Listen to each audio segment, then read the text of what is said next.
Introduction. Welcome to the channel.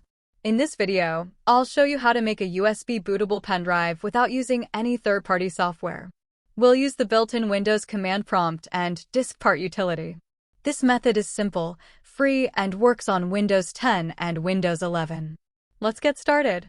What you need before we begin, make sure you have a USB flash drive with at least 8 GB of storage, a Windows computer, a Windows ISO file, administrator access, and command prompt.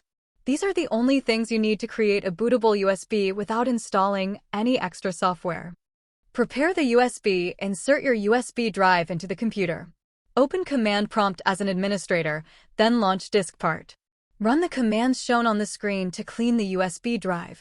Create a new primary partition, format it, mark it as active, assign a drive letter, and then exit DiskPart.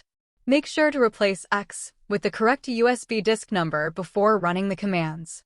Copy Windows files now. Locate your Windows ISO file and double-click it to mount it as a virtual drive.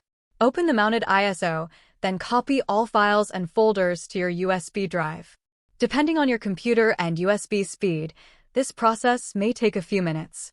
Once the copy is complete, your bootable USB is almost ready.